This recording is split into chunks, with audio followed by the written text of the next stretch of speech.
Today's podcast is brought to you by Kentucky Farm Bureau Insurance. If your property gets damaged by a storm, it's nice to know there's a Kentucky Farm Bureau insurance agent in your hometown who's committed to making things right. Rain or shine, you can count on the great coverage and personal service you expect from Kentucky's insurance company. To request a free quote, find your local KFB insurance agent at mykfbagent.com. Kentucky Farm Bureau, big on commitment. Hey, Matt, how's it going? It's going well. How are you? I'm good. It's a hot day, but we are saving a few guys from working out in the heat, and we're going to bring them into the AC and record a podcast. Yeah, he seemed really okay with sitting in this podcast room in this air conditioning and chatting about Farm Bureau and all the things. So. Yeah, Rob's great. This is going to be just a really good one. I love when we get to have people get to know the guys in different corners of the state, and we're kind of hitting a different area. Yeah, well, I look forward to this, and I think our audience will really like it a lot.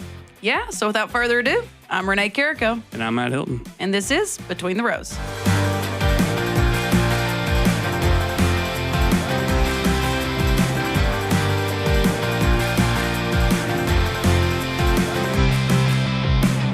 All right, well, how's it going, everybody? Doing fine. Good to be here. Doing good. Thanks for coming all the way to the state office today. Yeah, that's quite all right there. It's good day off the farm there and sit in an air-conditioned building when it's 90 degrees outside. For a little sure. Toasty. It's been some toasty farming the last couple weeks. Yes, it has. It sure is drying things out for sure. And if you ever want to work on a tan, just ride an open station tractor for about a couple hours a day, and you can get that taken care of. Oh, man. Well, let's get this thing kicked off. Matt, Rob McClanahan is here. And why don't you start off, Rob, by giving us a little background, where you're from and kind of what you guys do at home. All right. Like you said there, my name's Rob McClanahan. I'm from a little town in northern Kentucky, Butler, Kentucky, there in Pendleton County. Live on the family farm there. Grew up same farm, been there entire life there. We started out when I was growing up there, we ran a dairy and raised tobacco and a few beef cows. And over the years, how things have changed. We're basically a cow-calf farm and raise forages. And then I also have all the farm job because how things have changed there. Got to have another source of income in our neck of the woods. Yeah. With resources that are available. So. Yeah, I understand. So what do you do off the farm? I work for the United States Postal Service as a mail carrier. Been doing that for since '99, full time since 2008. It worked good there for a long time as a sub, as mail carrier. I got to farm a lot, and then had some off farm income coming in to supplement that. So, but now we're full time at the post office. Full time. I consider it full time farming because even though working in town, you're always thinking about something or taking a break and calling a parts house, or there's always something to be else besides actual physical work at the farm to be going on too. So you said you're farming on the place where you grew up. Are you still farming with family now? Yeah. It's 3 generations. It was my dad and grandfather when I was growing up there, and then I got involved there. Had my own tobacco crop while I was in high school. Got into the beef business with them there.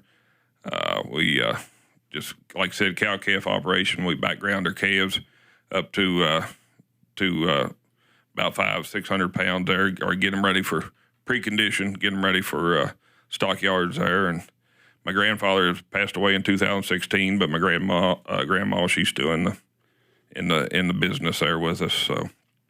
So yeah, we run about 75 mama cows. Like I say, it's a full-time gig, but it's part-time as well. So, yeah, but we're all still together. So how many acres of hay are y'all cutting? Roughly, we harvest around 100 acres of grass hay. Sometimes we go over it twice, just depending on the year. Usually end up pretty good yield there. I always like to try to get 700-800 rolls a year to get us through, so 4 to 5 rolls. So that'll usually get us through for the season. I always like to have an insurance policy with that. And everybody said, why don't you sell any hay? And I said, well, that's my insurance policy in case we have a year like last year where it was dry and cool and hay didn't grow as well. So. It's been a weird weather year for sure. We always laugh that the way that rain will hit the river and kind of dissipate, or it'll do different things. And so Central Kentucky will get a whole different span than you guys will up in your neck of the woods sometimes. So last year was one of those. You guys just stayed dry so much longer than we did, it felt like. Not that we had a good cutting of hay, but your dry lasted a little longer than ours. We was dry, and then the spring really what hurt us is a cool spring. Mm-hmm. Cool nights late into the spring just didn't let that hay grow like it should. So, and like you say, the weather comes across to Indiana, hits Ohio River, shoots north a lot of times around us. So, yeah. So, tell us, how did you learn about Farm Bureau? Where did you learn about this, or is this a family thing? Talk about that. Well, growing up, I didn't know much about Farm Bureau other than I went with Dad to the insurance office at times to pay the bill, insurance bills. But Dad got asked to be on the county board there. I'm not sure what year it was, but he became a board member there. After a few years, he was vice president. Then he moved on up to a president and held that office for roughly 20 years. But my association with Farm Bureau really didn't come till I was out of high school. Dad asked me one day. He said, "Do you want to go to a leadership conference in January there in Lexington?" We had a guy there in our county that was a young farmer chair, and he was on the state committee. And he said he'll be there. You may not know very many people, but he'll be there and help you out there. And so I went to the conference. Did that for a few years. Kind of got back out of Farm Bureau there for a little while. Lead program was out. I had gotten back into Farm Bureau, applied for the lead program, and then it got on the Young Farmer Committee, and it just rolling after that. Got real interested real quick. Found out what Farm Bureau actually does, the grassroots efforts there with policy and all, and just helping educate farmers and consumers with everything involved in agriculture and keeping updated and all. So that's pretty much how we got going. Later on, our young farmer chair decided he wanted to step off as a chair and asked if I would be willing to take that spot, and did, and just kept on going from there. All right. What kind of different levels of Farm Bureau? Did you do stuff as a youth, or is it just right into that young farmer? I participated in the Outstanding Youth Contest there a couple times. Didn't make it very far. It's our second one today, but everyone that says it has been successful in the end. So I'm going to say just getting there's good. That must be good. So yeah, we did that. Back then they had the discussion meet at the district level. Participated that a couple times still. Just participated. That's about it there. And then moved on up there into the young farmer program there from then on. Excellent. So I guess the first place we really got to know each other was when you were sitting on state resolutions committee. Yeah. And I mean, I was lucky in my previous role. Our listeners have probably heard that I got to travel the state a lot, but maybe a section I hadn't been to enough was your area of the state, and it was so interesting getting a chance to hear your perspective on that resolutions committee. Kind of give us an idea of what being your elected one from your district to sit on that committee and kind of speak on their behalf, kind of what that meant and how you got to that point, what even got you to want to do it. Well, first of all, when I was on the state young farmer committee, one of the perks of the vice chair was to represent that committee on the state resolutions committee. Of course, that was a one-term deal. Really enjoyed it the first year. It was a learning experience. It was to sit there and discuss the issues and all. Then later at our breakout caucus at the annual meeting, it came up for resolution committee members. To be honest, really hadn't planned on being involved with it, but I had somebody nominate me right there at that. And then it became like, well, I'm here representing our district. Now I need to take their issues. So it felt like a responsibility I needed to take with some I don't know how you want to say it, just responsibility as far as having take their issues and take them to the committee, and then once it did that a time or two, it's just like I need to stay here. This is where I like to be. I appreciate them every year. Reelected me. I mean, once you're on there for a while, it may be time to let somebody else. But we'll see how that goes later on down the road. I really enjoy it right now, taking their issues, speaking on their behalf. One thing I have learned with Resolutions Committee, with any issue that comes up, there's somebody around that table that knows something about it. Yeah. It may be some issues there, especially Eastern Kentucky with forest lands and woodlands and all that may just kind of go over top of my head, but there's somebody there that speaks up for it on the issue, whether yay or nay, or how that's going to affect the producers in that area. So it's a responsibility not to take lightly. Matt, and I'm sure you've been in before on resolutions with the video work and things, but I feel like we always assume it's going to be an argument. And I'm not saying discussions don't get heated, but there is so much respect across that room. And I think that's what shocked me the first time I was there. If somebody kind of gets a little bit emotional because it affects their area so much, it's some kind of sound, calm voices. You've been that in a lot of the meetings I've been in that says, okay, well, let's back up a step and explain it to me because we don't have that in my area or we don't have that in my district. Help me understand. And it's like when people get a chance to really talk it through, you can kind of watch the room kind of bring it back down and have a good discussion. I just think it's very interesting being in that room. One thing about our resolutions process and the ladies and gentlemen that's sitting in that room, like you said, Renee, they've got a mutual respect for each other. If I don't know about the situation, I may not speak up for or against it until I know a little bit more about it. And with some discussion, a lot of times you will find that there's either a need for it or it might be something we just really don't want to discuss, or not discuss but adopt as policy there. But at the end of the day, I mean, you be up there and discussing an issue, and then at lunch you be on opposite sides. Then at lunch you're just back to being a friendly conversation about anything. But there is a mutual respect amongst everybody up there during that process, and that's what we're there for. We want to know exactly what we're talking about, and is that something that we want to hang our hat on and advocate for? So what all these different experiences you've got to do.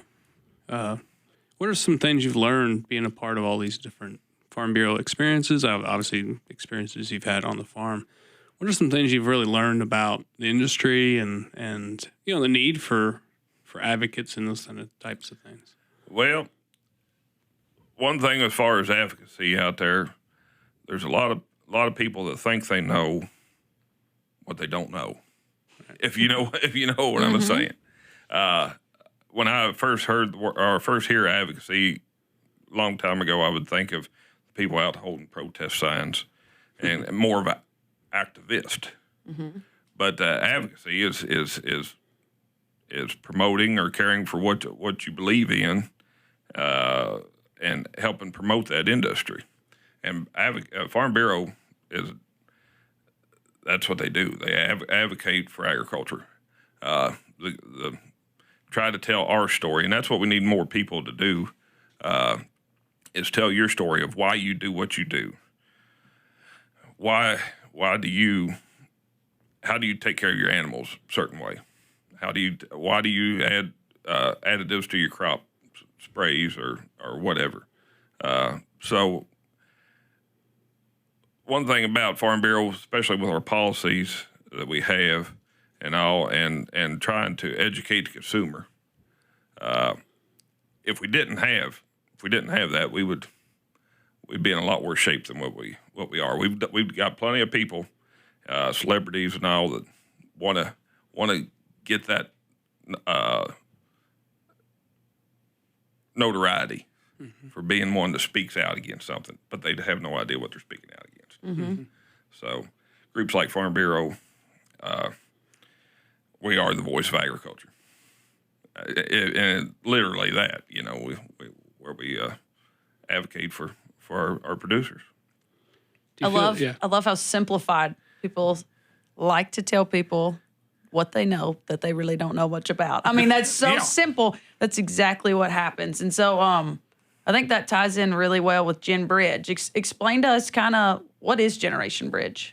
Well, Generation Bridge, it came into fruition there through our Vision 100 committee after our 100th year anniversary. There was a committee put together there trying to look into the next 100 years. And one thing that was noticed was there was an age group that was not as active. And I don't mean there was people active in Farm Bureau, but you have a bunch of young farmers come into the organization through young farmers and different avenues. And then once they would get out of that age group, whether they didn't fit in on the county board or there wasn't a room for them on the county board or whatever, they kind of got away. And then some years they'd come back later on in their mid-50s or later on. So there was a group, Generation Bridge was formed to help bring those people, age group 36 to 49, and we're not holding to that age specific, but it's more of that age range, to get them back involved in Farm Bureau and keep them involved in Farm Bureau, so they don't lose sight of what we're doing, and we don't lose a generation there, age group there. So when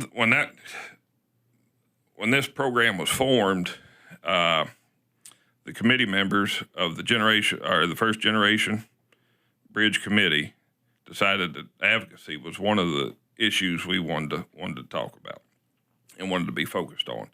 And that's anywhere from telling your story on your farm, or if you're an extension agent or whatever, how you advocate for farmers there. It could be anything from that, doing YouTube videos, TikTok videos, anywhere, to just being part of the county Farm Bureau that goes to Frankfort during legislative drive-in. Talk to your representatives and senators of Frankfort. Go to Washington, D.C. Talk with your legislators there, your senators and representatives there, and just help the industry out by telling your story, what you need, what's going on your farm that maybe legislative-wise could be helped out. There might be some regulation that's really putting a damper on your production practices, or just like last year with trying to decrease the size of ag districts to allow smaller farms to be considered ag districts. Getting out and helping promote that with your legislators and give them a reason why helps get that policy and them issues through Frankfort and Washington. I mean, it seems like the perfect age group to be, and not that any other part of Farm Bureau isn't a great advocacy group, but that age group seems really good. Don't you think, from where they are in their farm, where they are in personal life with families and different things, do you think that that's why advocacy became kind of the hallmark of that program? Yeah, Matt, I do. One thing about, well, let me just explain how I feel this fits in. Young farmers with Farm Bureau brings them in as young farmers there to get them to know what Farm Bureau is about. What we do, train them through the lead program and all. We've got the women's program that, as I have said once before, they're the teachers. They help anywhere from going to schools and being active there, teaching about ag there, all the way to death. I don't mean that wrong, but they're educating consumers at all ages. Mm-hmm. At all ages. And then when it comes to the Generation Bridge, that fits in there perfectly because after young farmers, you're getting into that age of where you're the ones running the farm. You know, being younger, you've got your foot in the door. You've learned what your farm needs, what your plans are, and then you become the age that runs the farm. So you see more of the ins and outs. You feel the impacts of what is happening around you and what is affecting the rural way of life, and that's just when you've got a personal story to attach to any type of recommendation there to a legislator that really impacts of what happens. I think it's been neat watching the collaboration between the young farmers and the Gen Bridge groups, because there are the issues go across all the sectors, all age groups, all age demographics. But you'll notice that the Gen Bridge kids, they're adults, they've now bought 2 and 3 pieces of ground. They've started a family. They've taken over the primary operation. They've just done those extra steps that when they were in that young farmer seat, sometimes people may not thought they were quite credible yet. Well, you haven't lived through it yet. So it's been very cool for me to see them be like, no, I was a young farmer committee member too, and we had that same issue. And now it's 10 years later, and we still have that issue. So I'm right here with you. We're hand in hand now. I think it's been cool to see that collab, because I think you're exactly right. We're in such a training mode, and we don't want to, stop someone from being excited when they've got an issue they want to promote on that young farmer side. But having that Gen Bridge farmer right beside them that can still say 10 years after 2 pieces of ground bought, that they're having the same issue, I think it just brings that extra sense of credibility for that young farmer issue. That's been the coolest thing for me to watch, is you guys kind of collaborate, whether it's resolutions, whether it's at annual meeting. It's been neat to watch. Yeah. Like you say, across the board, everybody faces the same issues, but having dealt with them with the Generation Bridge age group, having dealt with issues beforehand, and having a little bit of background really can help guide some of the younger ones as well. And at different ages, you have different perspectives, very much so. I mean, you look at things different. We're working with our county fair right now. Last night we was having an event there, mutton busting event, and we had some younger ones out there trying to help wrangle the sheep, and we had some older ones that stand back, let them see their way, do it this way. So that's just one way of, in everyday terms, that you could see how different generations view different things. And Generation Bridge age group still looks to the older ones, to the older Farm Bureau members, and say, hey, what I need, prepare for. And that is one good thing about Generation Bridge. We're helping still get members prepared to be those county boards, to be those county presidents, to maybe be a state director, and move on up there and do what Farm Bureau needs them to do.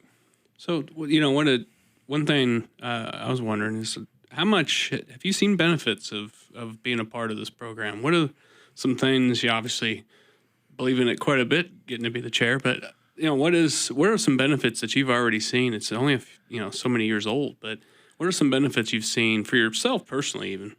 Well, it has rekindled a lot of interest. I'll be honest. When I got out of Young Farmers, the day at the annual meeting when I was officially off the committee, I had a gentleman just said, well, and he was joking about it. He said, now you're one of us. You're one of the old guys. If you're not a young farmer, you're the old farmer.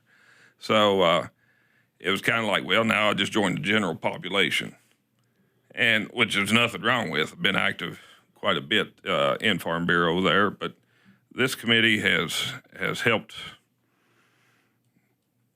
reactivate my enthusiasm, I guess you would say, for Farm Bureau, and I've had a lot of opportunities to go ahead and help bring members back into Farm Bureau.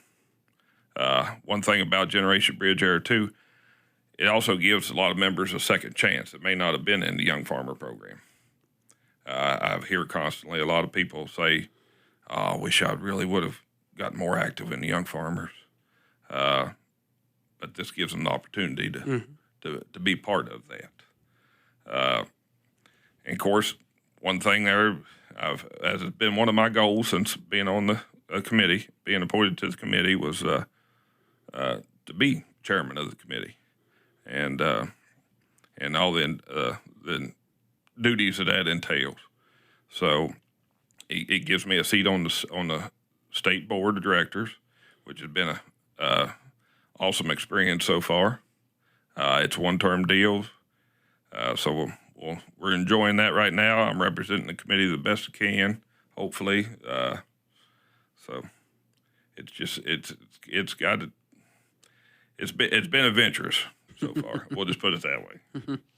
Yeah. Well, so we talked issues, and we talked about some of them have changed as you kind of are taking over the farm more and more, but some of them haven't. So when you're talking with kind of your cohorts within that age demographic, that Generation Bridge group, what are the top issues that you guys feel like you're facing kind of every day when it comes to farming, expanding the farm, any of the above?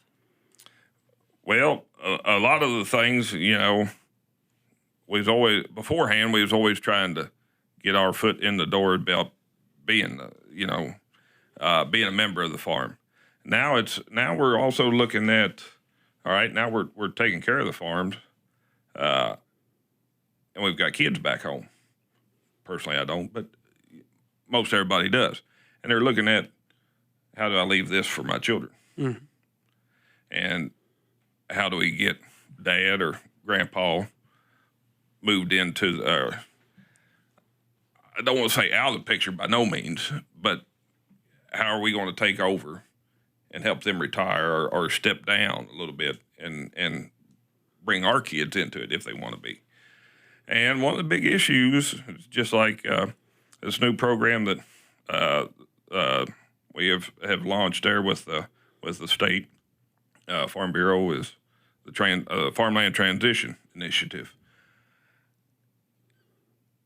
Land's not cheap no more. It never really was for what you're doing with it by no means. But when you're having to fight land availability. I know we got a committee member there in South Central Kentucky. They're constantly fighting the issue of land being developed, good farmland being developed into housing and industrial sites. That's one big issue there that is on a lot of people's mind right now. Commodity prices are down, cattle prices, livestock prices are up, so there's always that issue there as well of how do you deal with farming on low prices. Mm-hmm. You still got to make ends meet. So, but there's a lot of issues out there that are affecting everybody. But one of the big ones I see anymore is outside pressures, like land availability and all. Mm-hmm. Yeah, I would say that age group they're really starting to really think about that kind of situation for probably the age of their family, their parents, and obviously, their parents' grandkids and their kids, and where it's going to go from there. Yeah. There's majority of your farmers want to see the land that they have be passed down, and their legacy continue. And I know that's one thing. Years ago, while we was baling hay one day, all three of us, my dad and my grandfather and myself, was out in the field. Well, I was still baling. I just bought a new tractor and had a roll baler there that wasn't very old. And my grandpa told my dad, he said, I wish Rob would be investing more in land instead of equipment. And Dad said, well, you got to stop and look. What he's sitting on right now is almost double what you purchased your 400 acres for back in the 50s. Mm-hmm. And he said, but we're still not getting much more for our cattle than we was in the 70s. Mm-hmm. That's some perspective. Yeah. So if you're going to farm, you've got to look at all aspects of what your inputs are. I mean, we're probably sitting on some of the cheaper land in some of the areas there. It's hill country, It's not cheap by no means, but it's a lot cheaper than grain ground right now. Mm-hmm. But it's a good perspective you give on, and it's not pushing that older generation out. It's giving them what they've earned, and that is the retirement that they want. Yeah. And giving them that opportunity to where they're financially stable in that, but that you can bring your generation in. And so it's just a hard conversation to have, but it is those people have worked years and years to get to earn the chance to just be the grain cart driver if they want to be, And but it's hard to have that conversation without feeling like you're giving them a nudge out the door, and that's not the intent. So totally see the perspective y'all are coming from. It's a tough conversation to have, but I'm thankful y'all have kind of a network to do some pros and cons and talk through kind of the good and the bad with as you kind of work with your peers. Yeah. There's a lot of that's one conversation that the older you get, I know we went through with my grandfather there. When you go talking about the future, they're not really looking forward to talking about it, and they don't want to, and I understand that. But to keep the business, farming's a business. To keep the business going, you've got to look to the future for what's going to be involved. It's a conversation that you just ease yourself into and just hope that, because if not, there could be some major consequences come down the road later. Yep. Well, that kind of leads us into the biggest networking event you guys have got coming up. It's the yearly Generation Bridge Leadership Summit, correct? So that's this next month. Yep, coming up July 12th and 13th there in Somerset, we'll be having our Generation Bridge Leadership Summit. Most of it will take place there at the Center for Rural Development. On Friday afternoon, we'll come in about 5 o'clock there. We'll be having supper, which I'm a supper guy, I'm the old-fashioned there. So we have Jonathan Shell scheduled to come and speak with us there, give us some remarks. Next morning, we'll have breakfast and some legislative updates. We'll go into some breakout sessions there. We have one that's be on resolution process, how to work with your county boards at submitting resolutions, and what all goes from that member having an issue all the way up to be putting into policy, all the way up to maybe having something done in Frankfort or Washington there to help resolve that. We'll be talking about that process. There's another breakout session there with how to be effective county leaders there on your county board, how to get involved with that. Then a couple more breakout sessions as well. Then after lunch there, we'll go and have some farm tours. Everybody likes a good tour, see how what other people do. We got one there to be going to David Taylor's farm. He's a newly elected state board member that used to dairy and now raises quite a few sheep. We've got the Cornets over at London there that have got a large scale, or to me it's a large scale fruit and vegetable operation. Some others there, and of course when you're that close to Somerset, we need to stop by Mr. Haney's Appledale farm there and visit his place there and get us a fruit pie there as well. So we've got several good tours there.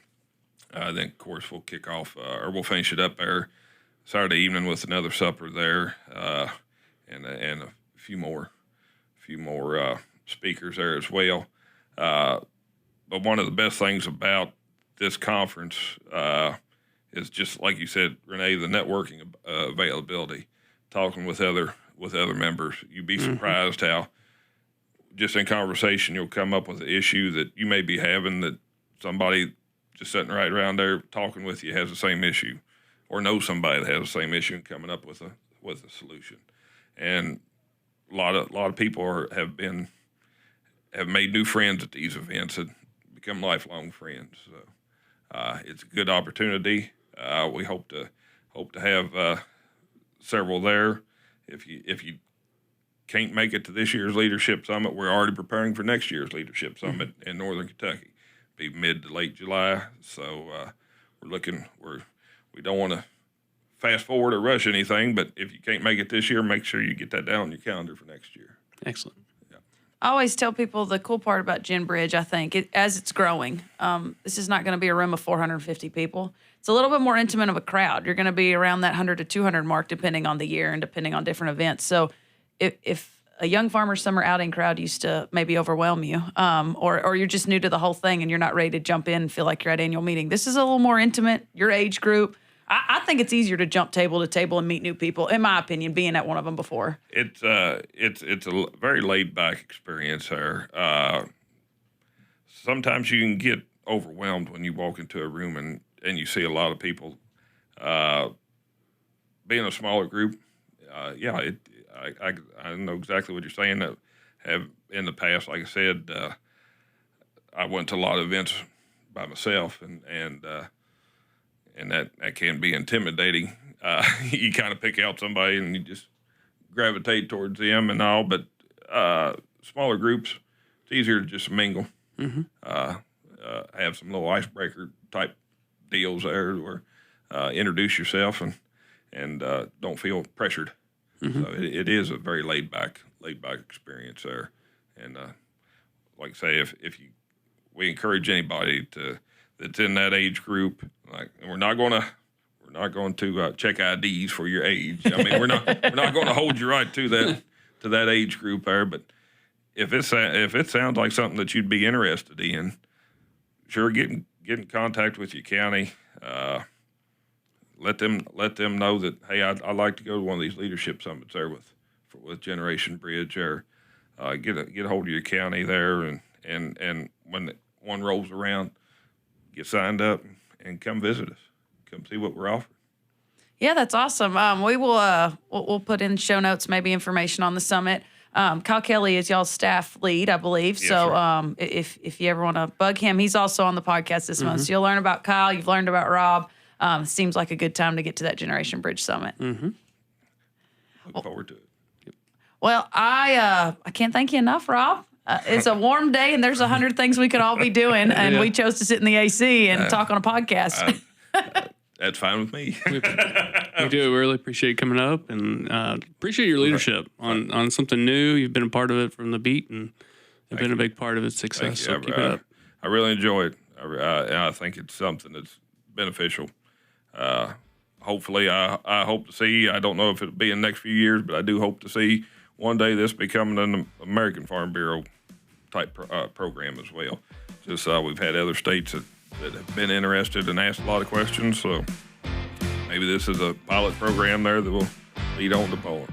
That'd be really cool. Absolutely. Well, if you guys have any questions, feel free to reach out or look in those show notes. But thank you for listening and joining us. Be sure to subscribe to our larger podcast, Kentucky Farm Life, to get to our next episode. And we'll see you next time on Between the Rows.